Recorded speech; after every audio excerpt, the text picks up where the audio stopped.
Oh my God, I just realized that I was muted. I apologize. Anyway, welcome to Cup of Joe. It's Sunday, November 7th. This is Joe Knows, your host. Welcome back to another great episode. I am gonna have to rock it through this episode because I was busy this morning. I'm gonna be busy after the show, so I have to make it through this in record time. Again, we are going to be reviewing yesterday's NCAA college football games and previewing again the upcoming NFL games for Monday. I'm sorry, for Sunday and Monday. But before we get into the content, real quick, don't forget to give us that 5-star Apple review. Hit that like and subscribe button because we deserve it. Where you can follow the show up Apple Podcasts, YouTube, Podbean, Spotify, Facebook, where we have two pages, Toilets to Titles, and When a Family Breaks, which is our page dedicated to the trading of sports memorabilia. And don't forget to go to patreon.com/toilets to titles to learn how you can further support the show. And I love bragging about our website, toiletstotitles.com, which we launched on August 1st. It has all of our videos, articles, tons of fantasy content, fantasy football content, as well as NFL content. Check it out. It's a lot of fun. And following the show is The Blitz, which is our weekly fantasy football start sit advice show. It starts at around 10:30 a.m. The hosts are Mike, Alex, and Justin, and it's pretty much a viewer driven show. So eventually we want to make it a call in show, but for right now, you can send any questions that you have fantasy related through the chats, and they will address any and all questions. It is a great show. I'm usually in the chat myself, at least for a little bit. My son's got a flag football game today, so I'm kind of like in the chat a little bit, just giving my own opinion as I'm watching my son's game. So anyway, great show. Definitely catch it. And again, it's called The Blitz. It's on at around 10:30 a.m. and it'll run until like 11:30, maybe 12. So again, send any questions you have through the chat. Okay, let's get into the content. Before we actually get into the games, we're going to get into the big upset, the first big upset. There are a lot of upsets this week in college football, like usual. There usually are. That's why we love college football. It's such, it's so up in the air. You never know what you're going to get. But I want to go with the with the rankings. There was a big change in the rankings this week, and there was definitely a rejiggering of the college rankings this week, where MSU shot up, Michigan State University shot up all the way to 3. MSU had a big upset last week. Well, they had a big victory last week. It was a really good game against Michigan. They're both closely ranked. I think one was 7, one was 8. And MSU shot up all the way from 8 or 7 to 3. And Oklahoma, who I think was 2 or 3, is dropped down to number 8. Now, I would assume that's based on they're taking a look back, the powers that be that handle the rankings. We're taking sort of like a mid-season review of the strength of schedule of all these ranked teams and who they've beaten so far. And they saw that Oklahoma really hasn't beaten anyone all that good. Oklahoma's undefeated. They're like 8-0 or 9-0, but but the teams they've beaten really weren't that good. I think they beat one ranked team that wasn't all that great so far this year, even though they've been kicking everyone's butt. So Oklahoma took a big drop from like either 2 or 3 to 8. So, and I was looking at the rest of the games. They've got 3 games left, Oklahoma. And so, for any of you who are Oklahoma fans, I think you still may have a chance to make it to the top 4 by the very end of the season. It's going to be tough though, but you are playing some good games. Next week you're playing. I forgot who it was, but you are playing a ranked team next week, who's pretty good. After that, you're playing Iowa State. Iowa State is not currently ranked, but they have been in the rankings a few times this year. But Iowa State is a real team. They've got game. They're good. They're tough. So that's another good opponent, and that could lift your rankings if you beat them, or even better if you destroy them. And then the final game of the season is against I guess your prime rival, Oklahoma State, who I think is currently ranked number 11. So if Oklahoma can win out, I think they still have a chance to make it the top 4. But them dropping to I think number 8 this week is tough. That was a big hit for them. And Cincinnati also took a big drop too. They dropped from like 2 or 3, I think, to 7, I believe. So the Bearcats, they took a big drop this week. If they can win out, I think they still have a chance to get to the top 4.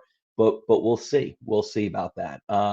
Anyway, so all right, let's start off with the big upset. So Purdue, the Boilermakers, upset MSU 40-20. This is very upsetting because MSU just had that huge win against their arch rival Michigan last week, and and they didn't even get upset. They got blown out by the Boilermakers. So Purdue is doing more than just making boilers. They're kicking ass. Purdue has had a few really good upsets this year. Purdue is a good team. They're not currently ranked, but man, I would assume they're going to make the rankings this week because they have to be in the top 25. They've had two colossal upsets this year. Number three MSU just yesterday, and earlier this year they beat Iowa, the Buckeyes, when Iowa was ranked number two. Now, Iowa never should have been ranked number two, in my opinion. That was ridiculous. And you're going to see that Iowa, as we go through these games, you're going to see that Iowa has tumbled all the way down the rankings, and quite frankly, deservedly so. I never thought they were that great, and it was ridiculous that they were number two. But Purdue did beat Iowa when they were ranked number two, and that is, I think that was the week after Iowa had defeated Penn State in a really good game. And so Purdue has been getting these teams after they got Iowa and they got MSU after each of those respective teams had really big wins. So against really good ranked teams, Purdue comes in and it kicked both teams' butts. So Purdue is definitely going to enter the rankings this week. They're good, and you know what? Let's get into that. Just bear with me for 1 second. I do want to go into that box score because we've got to call out a few players here. Two in particular. First of all, for those of you who are crazy about the draft like I am, the one that's coming up in April of 2022, players we want to keep our eyes on. And I'm going to call out two. One is Kenneth Walker III, running back for MSU. Now, MSU lost this game, but Kenneth Walker III had one touchdown and 146 yards on 23 carries. So he's a running back. He's a junior. He should be coming into the draft this year in 2022. Again, 146 yards rushing and one touchdown. And let's look at David Bell, Purdue wide receiver. This guy's having a monster year. Yesterday he put up another monster game. David Bell. David Bell put up 217 yards on 11 receptions and a touchdown. And I just want to go into some of his tangibles here. So David Bell is a junior. He should be coming into the draft this year. 6'2", 205 pounds. So he's a nice big wide receiver. David Bell having an absolute monster year, and he did it against MSU, who has a pretty good defense. Um, George Karlaftis, who is a defensive end for Purdue, one of the probably currently ranked top 15, maybe top 10 players in the draft. I'm not as crazy about him as a lot of other people. He's not putting up huge numbers this year. George Karlaftis, again, defensive end out of Purdue, but he is a name to keep in the back of your mind because he's been consistently ranked as like a top 10 player for the 2022 draft. Um, so he didn't have a monster game. He had three yesterday. He had one solo tackle and two tackles, with assists, that is, and no sacks. So not exactly a difference maker in yesterday's game. But you do want to remember that name because his name is one that's been consistently associated with like the top 10, top 15 players in next year's draft. Okay, so let's move on to the next game. Number one, Georgia kicked the crap out of Mizzou, 43-6. I'm not going to go into this box score. This isn't a surprise. Georgia's been kicking the crap out of everyone and anyone. So they're having a monster season. I'd love to see Georgia make it to the national championship game this year. And they had that great game against Alabama like 5 years ago where they went into the second half dominating that game. And that was Tua's first game not as a starter, but that's where Tua made his first national appearance. He came in as the starter for Alabama this second half and led them to the victory. So, and sorry, there's an advertisement on ESPN that's going on right now, so I hope you didn't hear that. But anyway, so Georgia's been kicking everyone's ass. I'm not going to go to this box score; just don't have the time to. Number two, Alabama defeated LSU 20-14, closer than it should have been, but I guess LSU got up this game for one of its rivals. So, but Alabama took care of LSU 20-14. Oregon, number four. Oregon is back up to number four. They're back in the top four, which is where they were most of this season so far. But they're back in the number four spot. They defeated Washington 26-16. I don't see any of these teams dropping obviously MSU is going to drop out of the top four. Georgia's going to stay number one. Alabama's going to stay number two. Oregon's going to stay number three. I'm sorry, number four. They defeated Washington 26-16. Actually, Oregon is going to move up to three. Oregon should move up to three, and Ohio State should finally get back into the top four. I was surprised that with the reworking of the rankings this week, that Ohio State stayed at number five. I figured they would have moved into the top four, but no, they didn't. But now they just defeated Nebraska 26-17. With MSU, who was ranked three, getting their asses kicked by Purdue. MSU is going to tumble quite a bit, I believe, certainly out of the top five. So Oregon should move up to number three. Ohio State should move up to number four. So let's get over here. Cincinnati, the next game, Cincinnati defeated Tulsa 28-20. There's a game that was closer than it should have been as well. But okay, Cincinnati, they were like number two or number three last week. They've tumbled down to number six out of the top four, even though they have zero losses. But again, you got to look at the strength of the schedule. They haven't been beating the best teams. Um, Michigan, number seven, defeated Indiana 26-16. So Michigan came off that really tough loss last week in a great game against MSU. That was a great game. But they held at number seven at Michigan. So they're still in seven. It's going to be tough for them to get. They still have a chance to get back to the top four to compete for the national championship game at the end of the year. But they held strong at number seven, and they defeated Indiana 26-16. So I would assume they're going to stay at seven. UNC, University of North Carolina, upset number nine, Wake Forest, 58-55. Yeah, I'm kind of glad about that. I don't believe in Wake Forest. I'm not a Wake Forest. I don't hate them, but I don't not a big believer in their football program. Um, and I thought them being ranked coming into this week, ranked number nine, was ridiculous, to be honest with you. But you know what? Let's go into that box score because Sam Howell, quarterback for UNC, is an important name. He'll be coming out into the next draft.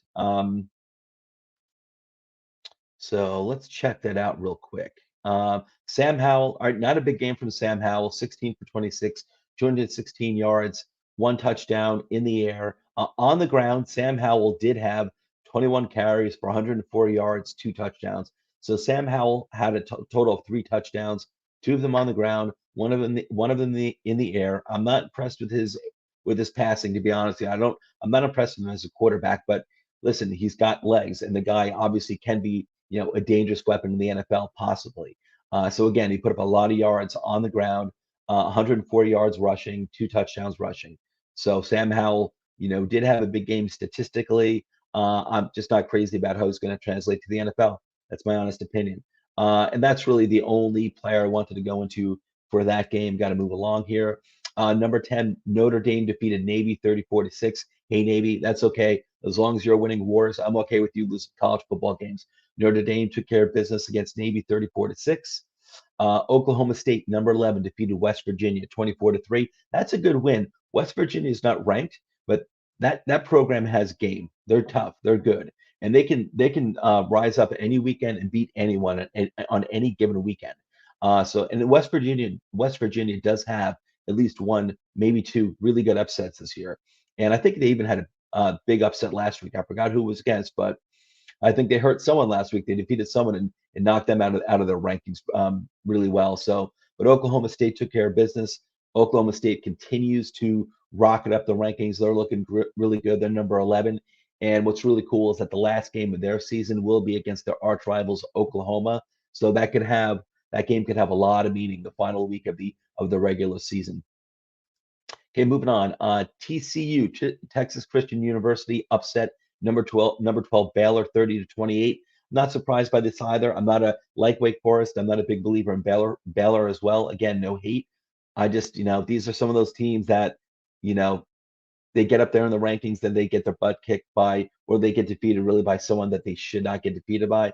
But TCU is another program like West Virginia that has game. They're capable of pretty much, upsetting anyone at any given time, especially a team that's ranked like 11 or 12 like Baylor. And here you go. You got the upset. Number 14, Texas A&M upset number 13 Auburn 20-3. They really took care of business here. So this was probably the best matchup this week. Two closely ranked teams, middle of the pack. Auburn was 13, Texas A&M was 14, but Texas A&M took care of business. They upset Auburn 20-3. And number 15, BYU defeated Idaho State 59-14. Not a surprise. They took care of business. Ole Miss, Eli Manning. I'm a Giants fan. Eli Manning's alma mater. Ole Miss, ranked number 16, defeated Liberty 27-14. Not a surprise here. I think they should have beaten him by more. Actually, I'm a little disappointed, but I do want to go into this box score here. Yes, you have two very relevant quarterbacks probably coming into next year's draft. Here we go. At least one of them should be Matt Corral, Ole Miss quarterback. Matt Corral's having a very nice year. Matt Corral he may now be the number one ranked quarterback coming into this upcoming draft. Originally, it wasn't. Originally, it was Spencer Rattler of Oklahoma, who's now on the bench, and Sam Howell of UNC, who I'm really not crazy about, to be honest with you. But Matt Corral's having a really nice season. He put up 324 yards and a touchdown in the passing game, and he is a junior, 6 foot, 200 pounds, not the biggest guy, certainly for a quarterback, but he's having a very, very nice season. And again, Matt Corral, Ole Miss quarterback, yesterday put up 324 yards, one touchdown, and nothing big in the running game at all for him. But I'm looking at okay, Malik Willis.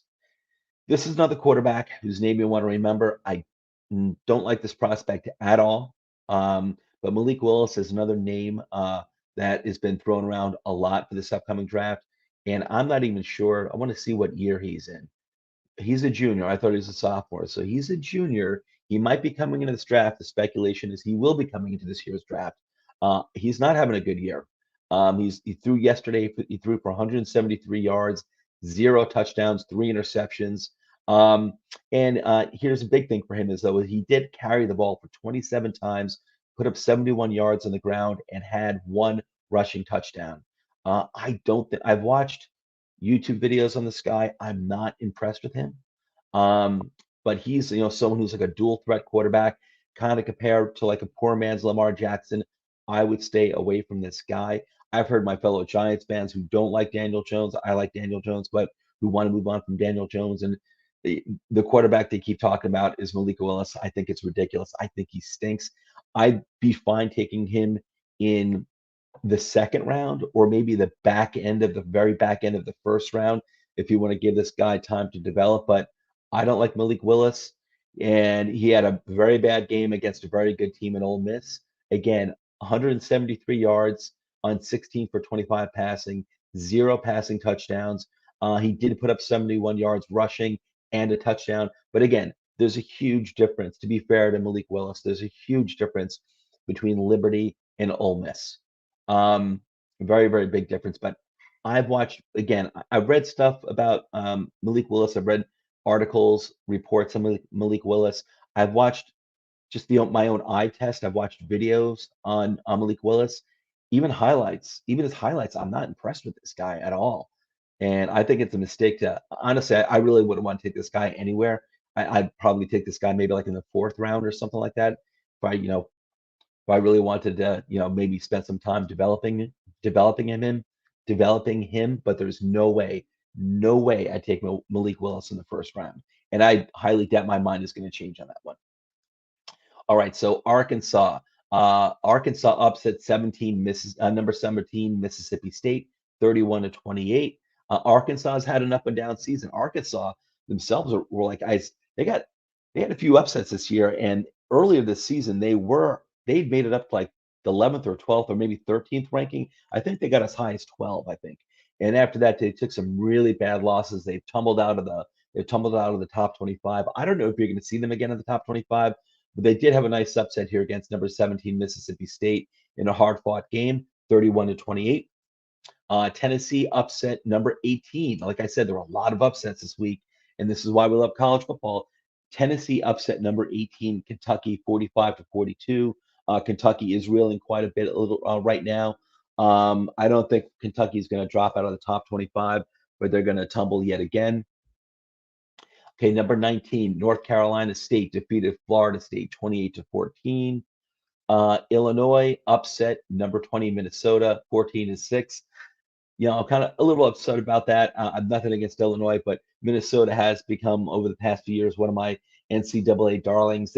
Every year they're kind of producing more and more and better talent to the NFL, including Rashad Bateman, who the Ravens just took in the first round this past draft. Minnesota every year is contributing more and more players to the NFL draft. They're becoming a better and better program. So I was glad to see they made it into the rankings right now this week, but they just got upset. They make it into the rankings, and I just got upset by Illinois. So I am upset about that. But you go, Minnesota. I'm pulling for you. Number 21, Wisconsin defeated Rutgers 52-3. Now I think Rutgers is going to take a big jump on the not Rutgers. I think Wisconsin, the Badgers, are going to take a big jump in the rankings this week. Not because they beat the crap out of Rutgers 52-3 as they should have, but Wisconsin's really been coming along very well for the past 2 weeks. Their running game is going crazy, like you would normally expect from Wisconsin. Wisconsin is known for two things. Um, they are known for offensive line, and they're known for running game. Those are two things they've always been known for. And I do want to go on that box score. I do want to go to that box score because I want to see what Wisconsin's running game. Okay, Wisconsin put up 305 yards rushing yesterday, 305 yards rushing total with like 10 guys getting carries. I do want to call out Braylon Allen, running back for Wisconsin, put up 129 yards and a touchdown on 15 carries. He was the main contributor in the running game there. Um, yeah, so, but Wisconsin ran, they just ran all over Rutgers. Not to be surprised. That's not a surprise at all. But Wisconsin's been doing this for the past 2 weeks. They really found their running legs, and they're running the ball all over the place. 305 yards on the ground, but that's what Wisconsin always does. They were doing this in the 90s in the 1990s when I first started paying attention to college football. They were doing it 20 years ago. They were doing it 10 years ago, and that's just what they do. Number 22, Iowa defeated Northwestern 17-12. No surprise there. Okay, Boise State, another upset. Boise State upset 23, Fresno State 40-14. What an ass kicking. Boise State's another program that actually has game. They're a good program. I don't think they've been ranked this year, uh, but they're a program that always has enough talent to usually shock someone, and they usually do that. So in Boise State, they've had some good seasons the past few years, but this year, definitely, I don't think they've been ranked this year. If they did, maybe they touched maybe like number 24 for a week or something like that. But they pulled a nice upset here, 40-14 thrashing of number 23 Fresno State. And then San Diego State, like I said, one of my NCAA darlings, San Diego State, ranked number 24, defeated Hawaii 17-10. And Pittsburgh, otherwise known as Pitt, number 25, defeated Duke 54-29. I was rooting for Duke because I'm a Daniel Jones supporter. I'm a Daniel Jones fan. Duke is his alma mater. So, but not a surprise here. Duke got thrashed by Pittsburgh 54-29. Okay, so let's move on to the picks for week 9. I got to roll through these. Let's do a nice little old share screen, or as they say in Albania, share screen. Okay, let's do it. So you can see what I'm looking at. Okay, so here we go. First of all, let me go through my top 10s through week 8 so far. Top 10 teams. You can disagree with this. This is fine. These who I feel are these aren't power rankings. These are just who I feel are the best 10 teams in the NFL so far. That is the Buccaneers, the Cowboys, the Rams, Packers, Bills, Titans. I have a caveat with the Titans. The Titans lost Derrick Henry. They're probably gonna fall out of the top 10 this upcoming week or even the week after that. Losing Derrick Henry. Derrick Henry is that offense. That they have some good talent, AJ Brown and Ryan Tannehill, but that offense runs through Derrick Henry. We all know that, and until proven otherwise, you know, I can't believe that. You can't lose. You can't be the Titans and lose Derrick Henry. That's just you just can't have that. So I have another advertisement that's playing. I hope you didn't hear that. But anyway, Titans are number 6 right now. That's what I have. But like I said, realistically, they're going to tumble out of the top 10 very soon. Ravens, I have as number 7, Cardinals at 8, Chargers at 9, and the Steelers at 10. And why I have the Steelers at 10 is that they are 4-3. I think they're looking better and better. Their offense doesn't look good. I don't like Roethlisberger at quarterback anymore, but their defense is still looking good. And the Steelers have a track record, and track record means a lot to me. This is a team that is always in the thick of things. Not last year, they didn't. They did have a lot of injuries last year, though. But the Steelers are always in the thick of things. They're just a well-coached team. They just do their thing. And so the Steelers are 4-3, so I have them in the top 10. I wouldn't be shocked myself if I take them out of the top 10 next week or the week after that, because I've got contender teams here who are very good.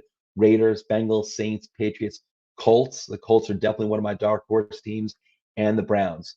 I'm a little wishy-washy in the Browns right now, but let's see what happens with Nick Chubb coming back. Okay, so far my results for my picks.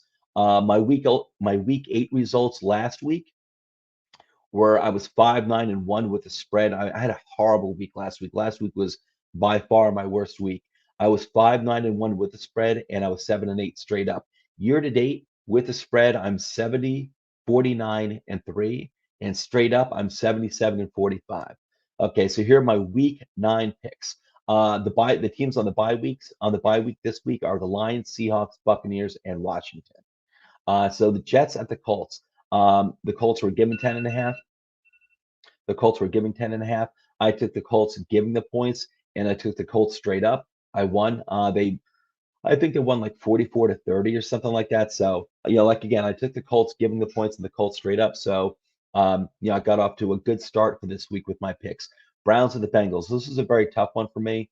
I don't like the way the Browns are trending, but the Bengals are so the game's in Cincinnati. It's the Browns at the Bengals. The Bengals are giving 2 points.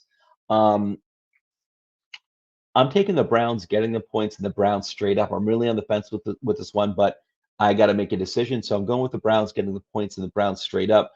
I feel like there's an upset here, and this isn't based on the Bengals getting, thrashed by getting upset by the Jets last week. Um, the Bengals have like every team can be, it's any given Sunday, right? I think the Bengals have had a great season. They got upset by the Jets last week. Mike White, the Jets look great. Unfortunately, he's injured, and we'll see how that goes. But um, that was crazy. Maybe they underestimated the Jets after coming off their own big win against the Ravens. But you know what? The Browns' running game is really tough to contain. And I know Baker Mayfield has an injured non-throwing shoulder. OBJ, he's off the team now, but OBJ, let's be honest, he wasn't doing anything with the Browns anyway, or the Browns weren't doing anything with OBJ. But you would have to assume that at least he was like a threat that other teams had to focus on. But I don't know. The Browns passing game has been like non-existent. So I don't know what that's going to mean. I don't even know what OBJ being gone is going to mean. I really don't. It can have like no impact. But listen, I think the Browns running game, their offensive line is really good. The Browns defense is still very good. I'm going to take the Browns in this game here. Um, Broncos at the Cowboys. Dak is back, I believe. Assuming Dak, well, even if Dak wasn't back, I'm taking the Cowboys winning by more than 10 anyway. The Cowboys are giving 10 points. I'm taking the Cowboys giving the points and the Cowboys straight up. Nothing against the Broncos, but the Cowboys are just an extremely talented team. Texans at the Dolphins. This is a tough one. The Dolphins are giving 5.5 points. I'm taking the Dolphins giving the points and the Dolphins straight up. But man, I so badly want to take the Texans giving the points because I think the Texans have actually done okay. They've done okay this year with the point spread against teams that aren't great, like the Dolphins are having a really bad year, surprisingly. Um, Davis Mills has actually been putting up points in some games, not against superior opponents, but against teams like the Dolphins. Davis Mills has been doing okay, and the Dolphins have been reeling. But the games in Miami, I'm going to go with the Dolphins, even though they're giving 5.5 points. I'm taking the Dolphins, giving the points, and the Dolphins straight up. Falcons at the Saints. The Saints are giving 6 points. I'm taking the Falcons, getting the points, and the Saints straight up. Man, I don't know about that one. I've kind of been crapping on the Saints the whole year. Like, I don't believe in their offense. Their defense is really good. I don't believe in their offense. Um, except for Kamara. I love Kamara. But you know what? I'm gonna stick with this. You've got even Jameis Winston's out, and I don't even know if that means anything because I think he stinks. Um, Simeon did pretty well for the Saints last week in relief of Jameis. But you know what? I'm going to stick with my pick. Falcons getting the points and the Saints straight up. Raiders at the Giants. The Raiders are giving 3 points at the Giants. I'm taking the Giants getting the points and the Raiders straight up to win. The reason why I'm taking the Giants is that I'm under the assumption that, you know what? And I got to type this in here. I'm taking the Giants getting the points if Galladay and Tony are playing.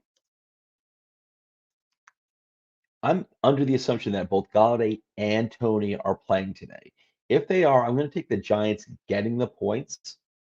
If they're not, but I'm taking the Raiders straight up no matter what. If either of them are not playing, I'm going with the Raiders, um, giving 3 points. So again, I'm working under the assumption that both Galladay and Tony are playing today. If they do, I think that can, you know, help the Giants stay within 3 points. And I do think the Giants can win this game. But I think the Raiders are a better team. But like I said, if both Galladay and Tony are playing, and that's my assumption, I'm taking the Giants getting the points. Uh, if even just one of them is out, then I'm going with the Raiders giving the points. So right now, assuming Galladay and Tony are playing, that's my assumption. I'm taking the Giants getting the points, taking the Raiders straight up. Patriots at the Panthers. Panthers are given 3.5 points. Man, there's so many injuries.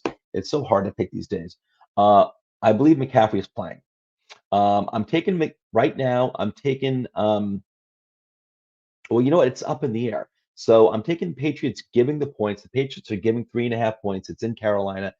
I'm taking the Patriots giving the points. So I don't know about McCaffrey. If McCaffrey plays, then I'm taking the Panthers getting the points. Um, and I'm taking the Panthers. No, you know what? I'm taking the Panthers straight up if McCaffrey doesn't play. If McCaffrey plays,